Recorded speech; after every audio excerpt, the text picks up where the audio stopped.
बिस्मिल्लाहिर्रहमानिर्रहीम। अस्सलामु अलैकुम व रहमतुल्लाहि व बरकातहू। की हाल चाल है जी? ठीक ठाक हो? उम्मीद है अल्लाह ताला के हुक्म के नाल इंशाअल्लाह तुसीं सारे ठीक ठाक होवोगे। अल्लाह ताला सब दे रहमत फरमाए, अल्लाह ताला सब नूं अपने हिफ्ज़ो ईमान दे विच रखे।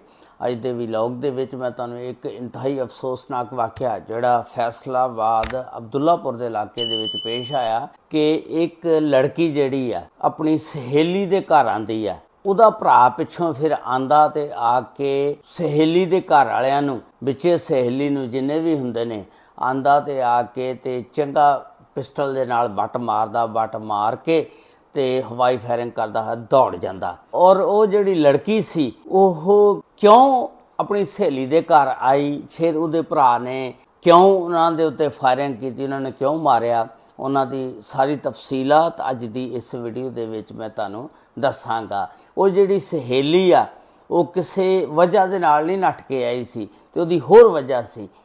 ਤੇ ਇਹ ਵਾਕਿਆ ਜਿਹੜਾ ਇਸ ਤਰ੍ਹਾਂ ਕਿ ਇਹਦਾ ਬੈਕਗਰਾਉਂਡ ਜਿਹੜਾ ਜੜ੍ਹਾਂ ਵਾਲੇ ਦੇ ਨਾਲ ਮਿਲਦਾ ਆ। ਜੜ੍ਹਾਂ ਵਾਲੇ ਦੇ ਵਿੱਚ ਇੱਕ ਫੈਮਿਲੀ ਰਹਿੰਦੀ ਆ। ਉਸ ਫੈਮਿਲੀ ਦੇ ਸਰਬਰਾਹ ਦਾ ਨਾਮ ਸੀ ਜਾਵੇਦ। ਜਾਵੇਦ ਦੀ ਬੀਵੀ ਦਾ ਨਾਮ ਸੀ ਸ਼ਾਇਸਤਾ।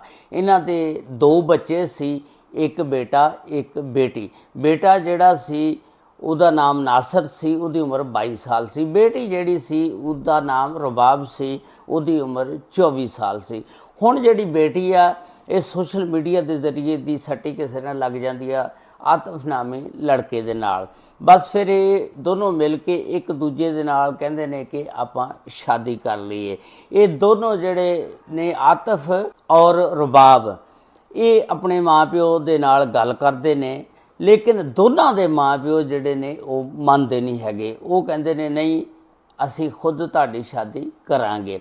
ਹੁਣ ਰਬਾਬ ਨੇ ਬੜੀ ਕੋਸ਼ਿਸ਼ ਕੀਤੀ ਜਾਵੇਦ ਨੂੰ ਤੇ ਸ਼ਾਇਸਤਾ ਨੂੰ ਮਨਾਉਣ ਦੀ ਕਿ ਮੇਰੀ ਤੁਸੀਂ ਸ਼ਾਦੀ ਆਤਫ ਦੇ ਨਾਲ ਕਰ ਦਿਓ। ਉਹ ਕਹਿਣ ਲੱਗੇ ਕਿ ਅਸੀਂ ਤੇਰੀ ਸ਼ਾਦੀ ਜਿਹੜੀ ਆਪ ਖੁਦ ਦੇਖ ਕੇ ਕਰਾਂਗੇ, ਕੋਈ ਅੱਛਾ ਜਿਹਾ ਲੜਕਾ ਲੱਭ ਕੇ। ਤੇ ਉਧਰੋਂ ਆਤਫ ਨੇ ਬੜੀ ਕੋਸ਼ਿਸ਼ ਕੀਤੀ, ਨਹੀਂ ਮੰਨੇ।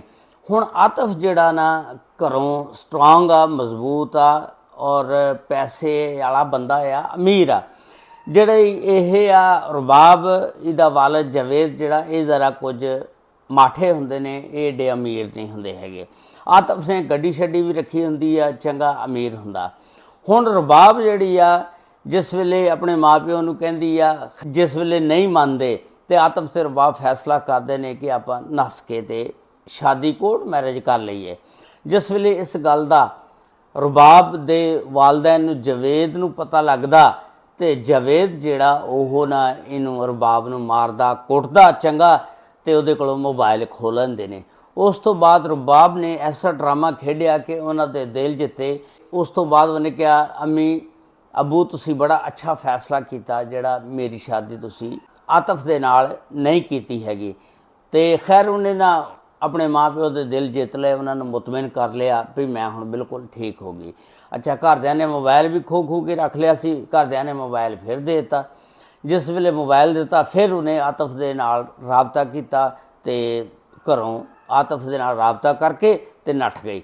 ਤੇ ਆਤਫ ਨੇ ਤੇ ਹੁਣ ਰਬਾਬ ਨੇ ਕੋਰਟ ਮੈਰਿਜ ਨਿਕਾਹ ਕੀਤਾ, ਸ਼ਾਦੀ ਕੀਤੀ ਕਰਕੇ ਤੇ ਇਹ ਇਸਲਾਮਾਬਾਦ ਚਲੇ ਗਏ। ਇੱਕ ਕਿਰਾਏ ਦੇ ਮਕਾਨ ਦੇ ਉੱਤੇ ਰਹਿਣਾ ਸ਼ੁਰੂ ਕਰ ਦਿੱਤਾ। ਉਸ ਤੋਂ ਬਾਅਦ ਸਾਲ ਬਾਅਦ ਰਬਾਬ ਦੇ ਘਰ ਇੱਕ ਬੇਟੀ ਪੈਦਾ ਹੋਈ ਜਿਹਦਾ ਨਾਮ ਰੱਖਿਆ ਗਿਆ ਦੁਆ। ਹੁਣ ਜਿਹੜੇ ਰਬਾਬ ਦੇ ਘਰ ਵਾਲੇ ਸੀ ਲੜਕੀ ਦੇ, ਜਾਵੇਦ ਤੇ ਸ਼ਾਇਸਤਾ, ਇਹਨਾਂ ਨੇ ਰਬਾਬ ਨੂੰ ਕਿਹਾ ਕਿ ਅੱਜ ਤੋਂ ਬਾਅਦ ਅਸੀਂ ਤੇਰੇ ਲਈ ਮਰ ਗਏ, ਤੂੰ ਸਾਡੇ ਲਈ ਮਰ ਗਈ, ਸਾਡੇ ਘਰ ਨਹੀਂ ਆਣਾ, ਸਾਡਾ ਤੇ ਤੇਰਾ ਰਿਸ਼ਤਾ ਜਿਹੜਾ ਉਹ ਖ਼ਤਮ ਹੋ ਗਿਆ। ਉਸ ਤੋਂ ਬਾਅਦ ਇਹ ਇਸਲਾਮਾਬਾਦ ਰਹਿਣ ਲੱਗ ਪਏ। ਆਤਫ ਜਿਹੜਾ ਉਹ ਕਾਫੀ ਦਿਨ ਫਿਰ ਗਾਇਬ ਵਿੱਚੋਂ ਰਹਿਣ ਲੱਗ ਪਿਆ, ਹਫਤੇ ਦੇ ਵਿੱਚੋਂ। ਤੇ ਬੇਗਮ ਉਹਦੀ ਲੜਨ ਲੱਗ ਪਈ ਤੇ ਉਹਨੂੰ ਪਤਾ ਲੱਗ ਗਿਆ ਵੀ ਇਹ ਕੋਈ ਚੱਕਰ ਜ਼ਰੂਰ ਆ। ਉਹ ਬਾਅਦ ਦੇ ਵਿੱਚ ਪਤਾ ਲੱਗਾ ਰਬਾਬ ਨੂੰ ਕਿ ਆਤਫ ਜਿਹੜਾ ਪਹਿਲਾਂ ਵੀ ਸ਼ਾਦੀशुदा, ਇਹ ਜਿਹੜਾ ਗਾਇਬ ਰਹਿੰਦਾ ਇਹ ਆਪਣੀ ਦੂਸਰੀ ਬੇਗਮ ਦੇ ਕੋਲ ਜਾ ਕੇ ਰਹਿੰਦਾ। ਹੁਣ ਇਹਨਾਂ ਦੇ ਦਰਮਿਆਨ ਲੜਾਈ ਝਗੜੇ ਸ਼ੁਰੂ ਹੋ ਗਏ। ਜਿਸ ਵੇਲੇ ਲੜਾਈ ਝਗੜੇ ਹੋ ਗਏ, ਇਹਨੂੰ ਜਿਸ ਵੇਲੇ ਪਤਾ ਲੱਗ ਗਿਆ ਵੀ ਇਹ ਤਾਂ ਕੰਮ ਖਰਾਬ ਆ, ਮੇਰੇ ਮਾਂ ਪਿਓ ਨੇ ਵੀ ਮੈਨੂੰ ਕੱਢਤਾ, ਅਗਰ ਇਹਦੇ ਨਾਲ ਵੀ ਮੈਂ ਲੜਾਈ ਝਗੜਾ ਕਰਾਂਗੀ ਤੇ ਮੈਂ ਕਿਸੇ ਪਾਸੇ ਜੋਗੀ ਨਹੀਂ ਰਵਾਂਗੀ। ਉਹਨੇ ਖੈਰ ਉਹਦੇ ਨਾਲ ਨਾ ਕੰਪਰੋਮਾਈਜ਼ ਕਰ ਲਿਆ। ਚਲੋ ਵੀ ਠੀਕ ਆ, ਤੂੰ ਸ਼ਾਦੀ ਦੂਜੀ ਕੀਤੀ ਆ, ਕੋਈ ਗੱਲ ਨਹੀਂ, ਮੈਂ ਵੀ ਰਹਿੰਦੀ ਆ। ਇਹਨਾਂ ਦੋਨਾਂ ਨੇ ਫਿਰ ਰਹਿਣਾ ਸ਼ੁਰੂ ਕਰ ਦਿੱਤਾ। ਹੁਣ ਆਤਫ ਜਿਹੜਾ ਸੀ ਤੇ ਇਹ ਦੂਸਰੀ ਬੀਵੀ ਕੋ ਵੀ ਜਾਂਦਾ ਸੀ, ਇਹਨੂੰ ਵੀ ਟਾਈਮ ਦਿੰਦਾ ਸੀ, ਇਹਨੂੰ ਇਸਲਾਮਾਬਾਦ ਕਿਰਾਏ ਦੇ ਮਕਾਨ ਲੈ ਕੇ ਦਿੱਤਾ ਹੋਇਆ ਸੀ।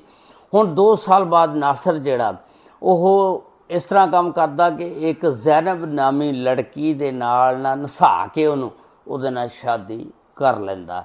ਜਿਸ ਵੇਲੇ ਸ਼ਾਦੀ ਕਰ ਲੈਂਦਾ ਤੇ ਜ਼ੈਨਬ ਦੇ ਘਰ ਵਾਲੇ ਜਿਹੜੇ ਨੇ ਨਾ ਇਹਨਾਂ ਤੇ ਪਰਚਾ ਕਰਾਉਂਦੇ ਨੇ ਨਾਸਰ ਔਰ ਇਹਦੀ ਭੈਣ ਰਬਾਬ ਤੇ ਜਿਹੜੀ ਇਸਲਾਮਾਬਾਦ ਰਹਿੰਦੀ ਆ। ਹਾਲਾਂਕਿ ਰਬਾਬ ਦਾ ਇਹਨਾਂ ਦੇ ਨਾਲ ਕੋਈ ਤਾਲੁਕ ਨਹੀਂ ਸੀ, ਕੋਈ ਯਾਨੀ ਲੈਕਾ ਦੇਕਾ ਨਹੀਂ ਸੀ, ਮਾਰਨ ਜੀਣ ਬੰਦ ਸੀ। ਲੇਕਿਨ ਉਹ ਜ਼ੈਨਬ ਦੇ ਘਰ ਵਾਲਿਆਂ ਨੇ ਨਾਸਰ ਤੇ ਔਰ ਰਬਾਬ ਤੇ ਕਿ ਇਹਨਾਂ ਦੋਨਾਂ ਭੈਣ ਭਰਾਵਾਂ ਦਾ ਹੱਥ ਆ ਸਾਡੀ ਕੁੜੀ ਨੂੰ ਠਾਣ ਪਿੱਛੇ, ਜ਼ੈਨਬ ਨੂੰ ਜਿਹੜਾ ਲੈ ਕੇ ਗਿਆ ਸੀ ਨਾਸਰ। ਹੁਣ ਪੁਲਿਸ ਜਿਹੜੀ ਆ ਇਸਲਾਮਾਬਾਦ ਰਬਾਬ ਦੇ ਘਰ ਦੇ ਉੱਤੇ ਰੇਡ ਕਰਦੀ ਆ ਤੇ ਛਾਪਾ ਮਾਰਦੀ ਆ ਤੇ ਰਬਾਬ ਨੂੰ ਪਕੜ ਕੇ ਲੈ ਜਾਂਦੀ ਆ। ਰਬਾਬ ਨੂੰ ਜਿਸ ਵੇਲੇ ਪਕੜ ਕੇ ਲੈ ਜਾਂਦੀ ਆ, ਥਾਣੇ ਲੈ ਜਾਂਦੀ ਆ ਤੇ ਤਫਤੀਸ਼ ਕਰਦੀ ਆ। ਫਿਰ ਰਬਾਬ ਜਿਹੜੀ ਆ ਉਹ 15 ਦਿਨ ਅਡਿਆਲਾ ਜੇਲ੍ਹ ਦੇ ਵਿੱਚ ਵੀ ਰਹੀ ਆ।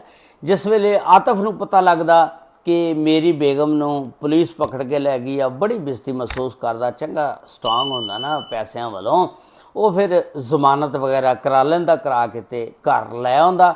ਲਿਆ ਕੇ ਉਸ ਤੋਂ ਬਾਅਦ ਫਿਰ ਆਪਣੀ ਬੀਵੀ ਨੂੰ ਕਹਿੰਦਾ ਰਬਾਬ ਨੂੰ ਕਿ ਅੱਜ ਤੋਂ ਬਾਅਦ ਤੇਰਾ ਮੇਰਾ ਲੈਕਾ ਦੇਕਾ ਖ਼ਤਮ, ਮੈਂ ਤੈਨੂੰ ਛੋੜ ਦਿੰਦਾ, ਕਿਉਂਕਿ ਸਾਡੇ ਖਾਨਦਾਨ ਦੇ ਵਿੱਚ ਕੋਈ ਇਸ ਤਰ੍ਹਾਂ ਦਾ ਕੇਸ ਨਹੀਂ ਹੋਇਆ ਕਿ ਕੋਈ ਔਰਤ ਨੂੰ ਪੁਲਿਸ ਪਕੜ ਕੇ ਲੈ ਜਾਵੇ, ਤੂੰ ਮੇਰੀ ਬਹੁਤ ਬੇਇੱਜ਼ਤੀ ਕਰਾਈ ਆ। ਖੈਰ ਆਤਫ ਆ ਉਹ ਰਬਾਬ ਨੂੰ ਘਰੋਂ ਕੱਢ ਦਿੰਦਾ।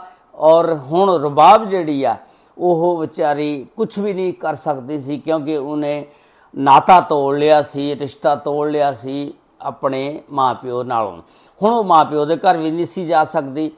ਹੁਣ ਉਹਦੀ 1 ਸਾਲ ਦੀ ਬੱਚੀ ਸੀ। ਆਤਫ ਨੇ ਕਿਹਾ ਕਿ ਮੈਂ ਤੈਨੂੰ ਹਰ ਮਹੀਨੇ 25,000 ਰੁਪਇਆ ਖਰਚਾ ਦਿਆ ਕਰਾਂਗਾ। ਔਰ ਉਹ ਵਾਕਈ 25,000 ਰੁਪਇਆ ਆਤਫ ਸਿਰਫ ਆਪਣੀ ਬੇਟੀ ਦੀ ਵਜ੍ਹਾ ਨਾਲ ਉਹਨੂੰ 25,000 ਰੁਪਇਆ ਮਹੀਨੇ ਦਾ ਦਿੰਦਾ ਸੀ। ਹੁਣ ਰਬਾਬ ਕੀ ਕਰਦੀ ਆ ਕਿ ਆਪਣੀ ਸਹੇਲੀ ਦੇ ਘਰ ਅਬਦੁੱਲਾਪੁਰ ਆ ਜਾਂਦੀ ਆ, ਜਿਹਦਾ ਨਾਮ ਹੁੰਦਾ ਹਾਦੀਆ। ਹੁਣ ਹਾਦੀਆ ਜਿਹੜੀ ਆ ਇਹਦਾ ਸ਼ੌਹਰ ਜਿਹੜਾ ਦੁਬਈ ਹੁੰਦਾ, ਬਾਹਰ ਕੰਮ ਕਰਦਾ। ਇਹਦੇ ਨਾਲ ਘਰ ਇਹਦਾ ਇੱਕ ਭਰਾ ਤੈਯਬ ਔਰ ਇਹਦੀ ਇੱਕ ਭੈਣ ਹਦੀਕਾ ਰਹਿੰਦੀ ਆ। ਇਹ ਵੀ ਹਾਦੀਆ ਦੇ ਨਾਲ ਆ ਕੇ ਰਹਿਣ ਲੱਗ ਪਈ ਨੇ। ਆਪਣੀ ਸਹੇਲੀ ਨੂੰ ਕਿਹਾ ਕਿ ਮੇਰਾ ਕੋਈ ਨਹੀਂ ਰਿਹਾ, ਖਾਮਦ ਨੇ ਮੈਨੂੰ ਕੱਢ ਦਿੱਤਾ ਤੇ ਮਾਂ ਪਿਓ ਕੋ ਮੈਂ ਜਾ ਨਹੀਂ ਸਕਦੀ, ਮੈਂ ਕੀ ਕਰਾਂ। ਇਹਨੇ ਨਾ ਫਿਰ ਖੈਰ ਉਹ ਜਿਹੜਾ 25,000 ਆਉਂਦਾ ਸੀ ਉਹਦੇ ਵਿੱਚੋਂ ਕਿਰਾਏ ਦੇ ਵਿੱਚ ਵੀ ਹਿੱਸਾ ਮਿਲਾ ਦੇਣਾ। ਇੱਕ ਦਿਨ ਐਸਾ ਹੁੰਦਾ ਕਿ ਨਾਸਰ ਜਿਹੜਾ ਆਪਣੀ ਬੇਗਮ ਨੂੰ ਜ਼ੈਨਬ ਨੂੰ ਲੈ ਕੇ ਆਪਣੀ ਭੈਣ ਨੂੰ ਮਿਲਣੇ ਵਾਸਤੇ ਉਹਦੇ ਘਰ ਆਂਦਾ ਆ। ਫਿਰ ਕਹਿੰਦਾ ਕਿ ਤੂੰ ਜ਼ੈਨਬ ਨੂੰ ਆਪਣੇ ਘਰ ਹੀ ਰੱਖ ਲਾ। ਰਬਾਬ ਕਹਿੰਦੀ ਆ ਮੈਂ ਤਾਂ ਆਪ ਖੁਦ ਕਿਸੇ ਦੇ ਘਰ ਰਹਿੰਦੀ ਆ ਤੇ ਕਿਰਾਏ ਦੇ ਮਕਾਨ 'ਤੇ ਰਹਿੰਦੀ ਆ ਤੇ ਮੇਰੇ 'ਚ ਇੰਨੀ ਗੁੰਜਾਇਸ਼ ਵੀ ਨਹੀਂ ਕਿ ਮੈਂ ਇਕੱਲੀ ਕਿਰਾਏ ਦਾ ਮਕਾਨ ਲੈ ਕੇ ਰਹਿ ਸਕਾਂ, ਤੇ ਤੂੰ ਕਹਿੰਦਾ ਜ਼ੈਨਬ ਨੂੰ ਰੱਖ ਲਾ। ਖੈਰ ਉਹ ਜ਼ੈਨਬ ਨੂੰ ਛੱਡ ਕੇ ਚਲਾ ਜਾਂਦਾ। ਕਾਫੀ ਟਾਈਮ ਜਿਸ ਵੇਲੇ ਹੋ ਜਾਂਦਾ ਉਹ ਖਰਚਾ ਕਰਦੀ ਆ। ਉਹ ਕਹਿੰਦੀ ਜ਼ੈਨਬ ਨੂੰ, ਜ਼ੈਨਬ ਖੁਦ ਕਿਸੇ ਦੇ ਘਰ ਰਹਿੰਦੀ ਆ, ਤੂੰ ਵੀ ਆ ਕੇ ਰਹਿਣ ਲੱਗ ਪਈ ਆ, ਮੇਰੇ ਕੋਲ ਪੈਸੇ ਵੀ ਕੋਈ ਨਹੀਂ, ਖਰਚਾ ਵੀ ਬਰਦਾਸ਼ਤ ਨਹੀਂ ਕਰ ਸਕਦੀ ਤੇ ਤੂੰ ਨਿਕਲ ਜਾ। ਉਹਨੇ ਨਾ ਖੈਰ ਰਬਾਬ ਨੇ ਆਪਣੀ ਭਰਜਾਈ ਨੂੰ, ਆਪਣੇ ਭਰਾ ਦੀ ਬੀਵੀ ਜ਼ੈਨਬ ਨੂੰ ਘਰੋਂ ਕੱਢ ਦਿੱਤਾ। ਜ਼ੈਨਬ ਵਾਪਸ ਚਲ ਜਾਂਦੀ ਹੈ ਨਾਸਰ ਕੋ। ਨਾਸਰ ਨੂੰ ਜਾ ਕੇ ਸਾਰਾ ਕੁਝ ਦੱਸਦੀ ਆ। ਨਾਸਰ ਹੁਣ ਇਵੇਂ ਕਰਦਾ ਕਿ 30 ਸਤੰਬਰ ਨੂੰ ਦੁਪਹਿਰ ਨੂੰ 12 ਵਜੇ 4 ਬੰਦੇ ਆਉਂਦੇ ਨੇ, 3 ਦੇ ਦੋਸਤ ਹੁੰਦੇ ਨੇ, ਇੱਕ ਨਾਸਰ ਹੁੰਦਾ, ਮੋਟਰਸਾਈਕਲ 'ਤੇ ਆਉਂਦੇ ਨੇ। ਜਿਸ ਵੇਲੇ ਆਉਂਦੇ ਨੇ ਘਰ ਆ ਕੇ ਹਾਦੀਆ ਦੇ ਘਰ ਹਮਲਾ ਕਰ ਦਿੰਦੇ ਨੇ।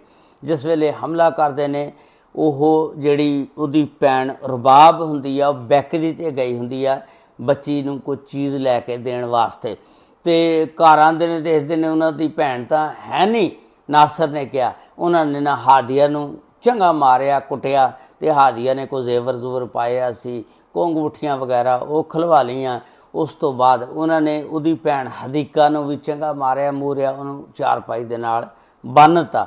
ਉਸ ਤੋਂ ਬਾਅਦ ਉੱਥੇ 4 ਮੋਬਾਈਲ ਪਏ ਸੀ, ਹੋਰ ਚੀਜ਼ਾਂ ਪਈਆਂ ਸੀ, ਉਹ ਚੁੱਕਦੇ ਨੇ, ਚੁੱਕ ਕੇ ਤੇ ਸਾਰਾ ਕੁਛ ਜਿਹੜਾ ਵੀ ਕੋਈ ਸਮਾਨ ਸੀ ਘਰੋਂ, ਕੋਈ ਕੀਮਤੀ ਕੋਈ ਨਗਦੀ, ਸਾਰਾ ਕੁਝ ਲੈ ਕੇ ਤੇ ਫਰਾਰ ਹੋ ਜਾਂਦੇ ਨੇ।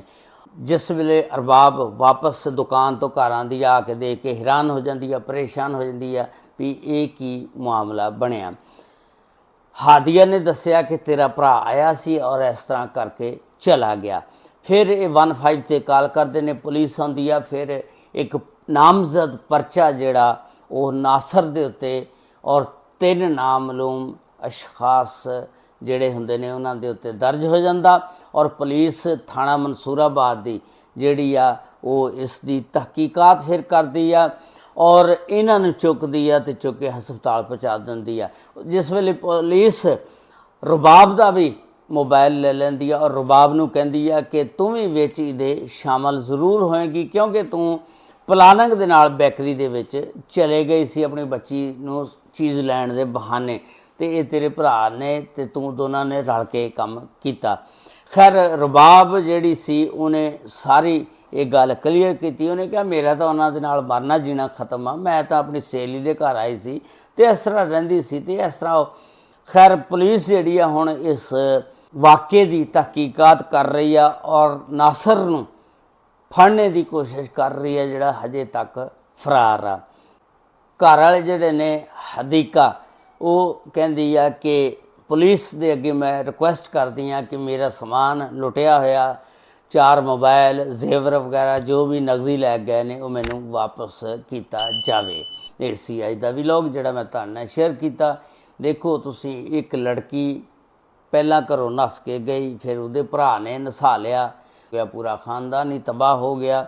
तो अल्लाह ताला इहो जे बुरे वक्त तो बचावे, अल्लाह ताला अपने हिफ्ज़ो मान च रखे। अस्सलामु अलैकुम व रहमतुल्लाहि व बरकातुहू।